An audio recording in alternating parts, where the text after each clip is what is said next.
Okay, let's talk iPhone SE 4.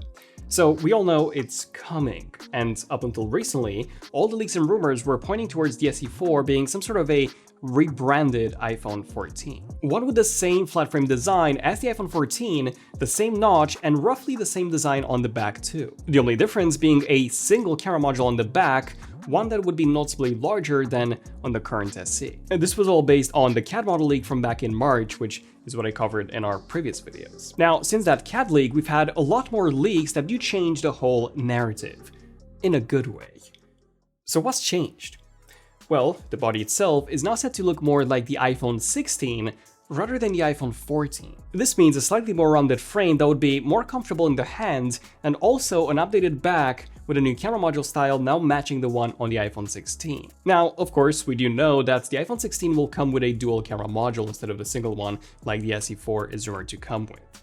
ZONEofTECH reinforced the single module claim by posting an update about this on Weibo recently. So I'm assuming that if this is indeed the case, then maybe we'll have that single camera module sitting on top of that same camera island that the iPhone 16 has. And then in place of the ultra-wide module, we'll simply get the flash and the microphone port, essentially giving us the same design language as the rest of the iPhone 16 series, just with one less camera module than the iPhone 16.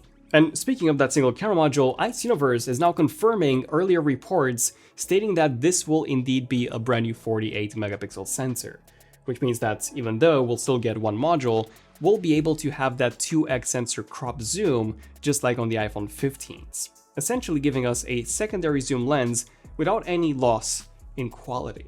Plus, this new 48 megapixel sensor will likely be the exact same one that we've also got on the iPhone 15s. So this will be a major update from the current SE's camera, that's still using the exact same hardware as the iPhone 8 from 2017. Yes, the current SE's camera is 7 years old. And I'm also expecting all the main camera software features from the iPhone 15 to also make their way onto this SE 4.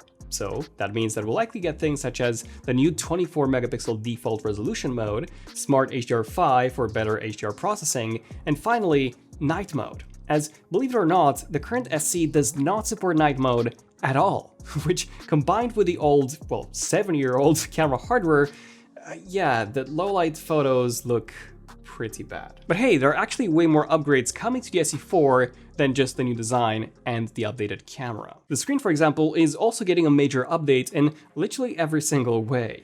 iZoneverse posted about this too, stating that yes, as previously rumored, this will be an OLED display now, at 6.06 inches in size and at a refresh rate of 60 Hz, which is obviously a colossal upgrade from the 4.7-inch LCD panel that the current iPhone SE has. Also, if you're wondering why the display size is 6.06 inches instead of 6.1 like on the iPhone 15 and 16, well, that's actually because 6.06 inches would be the actual display size if we take the rounded corners into account. Now, what's really interesting here is that for the iPhone 15, Apple specifically lists 6.12 inches as the total usable area. 6.06 is the usable area for the iPhone 14. As we all know, the iPhone 14 did have a notch and also thicker bezels, as opposed to the iPhone 15, which features a dynamic island and thinner bezels too. Now, we do know that the iPhone SE 4 will indeed have a notch, likely to keep the cost down and also to help differentiate the lineup better. So I think it's very obvious that whilst the back and the frame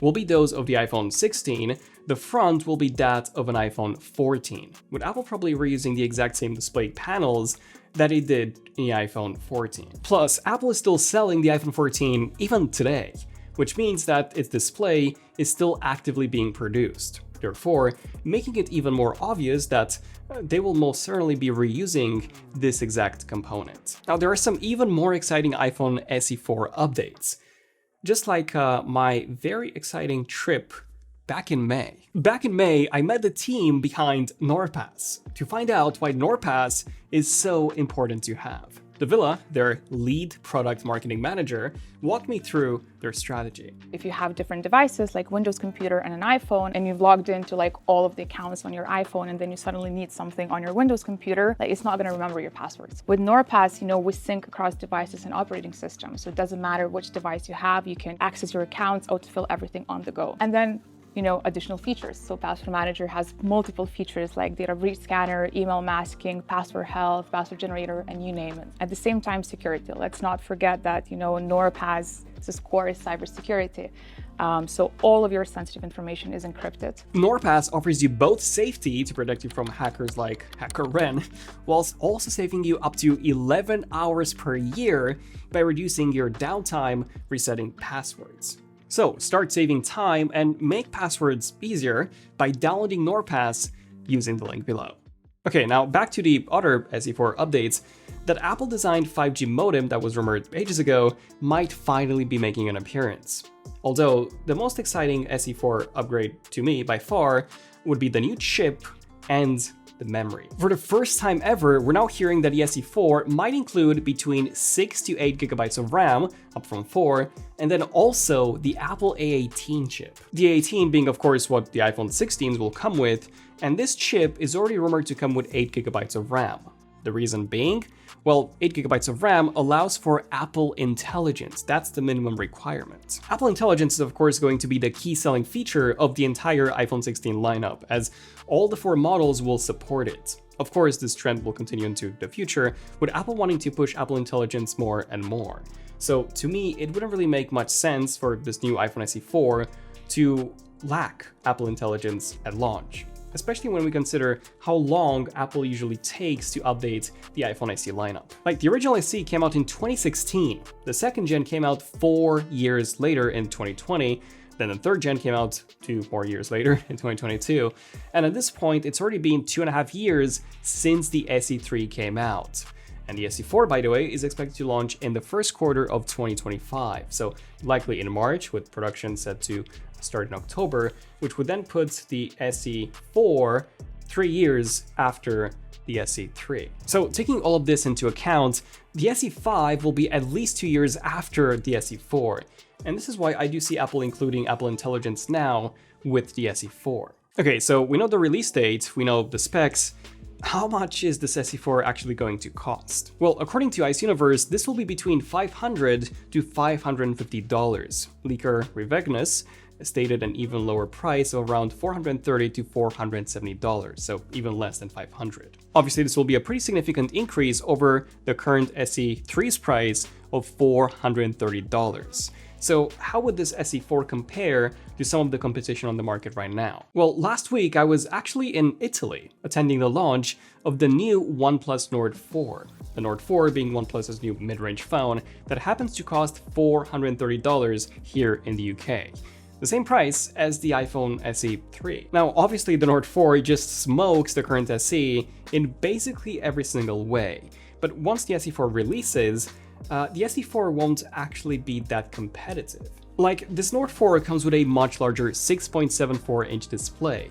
That, guess what, is also a 120Hz panel, with some truly impressive color reproduction at 100% sRGB and DCI-P3 coverage, which, by the way, is something quite rare to see on a phone today. So this display is so much better than what the 2025 iPhone SE4 will even have. Then, it's also got really fast charging, 100% in just 28 minutes, something that not even the iPhone 16 Pros will have.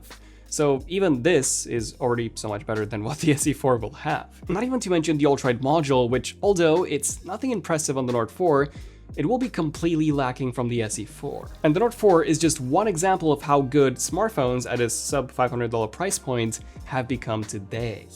The Nothing Phone 2a is also an incredible choice, same for the Pixel 8a, both of which offer some great displays, dual camera modules, and even some flagship level of performance in the case of the Pixel 8a. So really, the only way I see people going for the SE4 instead of any of these competitors that I mentioned will likely be, of course, for iOS, the A18 chip that, yes, will still be the world's fastest mobile chip by miles, so you'll be able to use it for many, many years to come, and then Apple Intelligence. In fact, I think that Apple Intelligence will be by far the main key selling point of this SE4. And if you're looking for the most affordable iPhone that can support Apple Intelligence and you don't want to pay $800 for the iPhone 16, well, this $500 or so SE4 will be the most affordable entry point into Apple Intelligence. Speaking of entry, if you want to enter the Olympics, Now you can. We've released a special edition Olympic Odyssey wallpapers pack in collaboration with our designer Wolrod. Olympic Odyssey features 10 8K wallpapers of the most iconic Olympic sports. And since they're 8K, you can use them on your smartphone, tablet, and desktop. Get Olympic Odyssey on our Wallpapers app or Wallpapers website store, where we are also running a 50% discount by using the links below. But yeah, I would love to hear all of your thoughts on the iPhone SE4, and if you want to continue this conversation, feel free to leave a comment and or check out our Discord, which is free to enter, link in the description box down below. I'm Daniel, ZONEofTECH, and I'll see you guys in the next one. ZONEofTECH, signing out. Cheers.